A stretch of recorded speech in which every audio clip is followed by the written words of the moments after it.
Bonjour et bienvenue sur Mes Conseils Santé, le podcast qui vous aide à comprendre votre corps et à prendre soin de vous simplement. Je suis Rémi, votre allié santé, et voici l'épisode du jour. Il fait 38 degrés dehors, vous transpirez, puis d'un coup, plus rien. La peau brûlante, la tête qui tourne, le cœur qui s'emballe. Et cette petite voix qui murmure, ce n'est rien, juste un coup de fatigue. Sauf que non, ce n'est pas rien.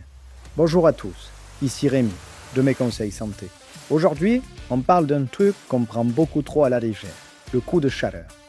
Celui qu'on confond avec l'insolation, celui qu'on croit réservé aux autres. Celui qui, chaque été, envoie des gens à l'hôpital. Alors imaginez votre corps comme un moteur. Tant que le circuit de refroidissement tourne, tout roule. La sueur s'évapore, la température reste stable, le moteur ronronne. Et quand le liquide vient d'en manquer, la température grimpe et le moteur cale. Votre corps, c'est exactement pareil. Premier piège, on mélange tout. L'insolation, c'est le soleil qui tape sur la tête. Mal de crâne, nausées, visage rouge. C'est gênant, mais ça reste gérable. Le coup de chaleur, c'est autre chose. C'est le moteur entier qui surchauffe. La température interne dépasse les 40 degrés. Et là, ça brûle de l'intérieur. Le pire, le coup de chaleur peut arriver à l'ombre, dans une voiture fermée, dans un appartement mal ventilé, sans une seule seconde de soleil direct. Et il y a deux visages. Le premier touche surtout les personnes âgées, les tout-petits, les personnes fragiles, qui s'installent doucement sur plusieurs jours de canicule. La peau devient chaude, rouge et sèche. Le second frappe les sportifs, les randonneurs, ceux qui travaillent dehors. Lui, il tombe d'un coup, en plein effort. Et attention, là, la peau peut être trempée de sueur. D'où l'erreur classique. Il transpire, donc tout va bien. Faux. On peut faire un coup de chaleur en ruisselant. Deuxième chose à retenir, le tout premier signe, ce n'est pas la peau, c'est la tête.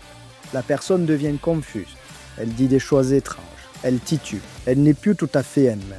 Ça, c'est le signal d'alarme, celui qui doit vous faire réagir tout de suite, parce que là, chaque minute compte. Et j'ajoute un truc que peu de gens savent.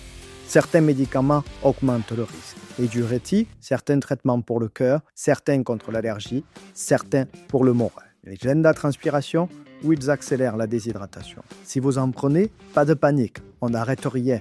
On redouble juste de prudence quand il fait chaud. Et on en parle autour de soi. Alors, qu'est-ce qu'on fait si ça arrive ? 3 réflexes dans l'ordre. 1. On appelle le 15, tout de suite. On dit qu'on suspecte un coup de chaleur et on reste en lit. 2. On refroidit. On met la personne à l'ombre, on la dévait, on l'enveloppe d'un linge mouillé et on ventile. On pose du froid sur le cou, sur les bras, au niveau de l'aine. 3. On hydrate. Et seulement si la personne est parfaitement consciente. Si elle est confuse ou somnolente, on ne donne rien à boire, on la met sur le côté et on attend les secours. Un dernier mot pour les amoureux de la randonnée. La soif, ce n'est pas un bon indicateur. Quand vous avez soif, il est déjà trop tard. Alors, on anticipe. On boit par petites gorgées, un quart de litre toutes les 15 à 20 minutes. Et surtout, on n'oublie pas le sel, parce que l'eau toute seule, en grande quantité, ça peut poser problème aussi. Le meilleur juge, vos urines. Claires et abondantes, vous êtes sur la bonne voie. Et un dernier réflexe, anticiper. Un thermomètre pour savoir où vous en êtes, une poche de froid instantanée qui s'active sans congélateur, un brumisateur pour rafraîchir la peau et de quoi recharger en eau et en sel. 4 objets à garder dans le sac, la voiture ou le placard avant que ça chauffe. Pour retrouver la liste des solutions dont nous avons parlé et lire notre dossier complet, rendez-vous sur notre site mesconseilssanté.fr. Attention, ce podcast est informatif. Il ne remplace en aucun cas une consultation médicale. En cas de mal-être profond ou de symptômes persistants, consultez impérativement votre médecin ou votre pharmacien. Prenez soin de vous et à très vite. Merci d'avoir écouté cet épisode de Mes Conseils Santé.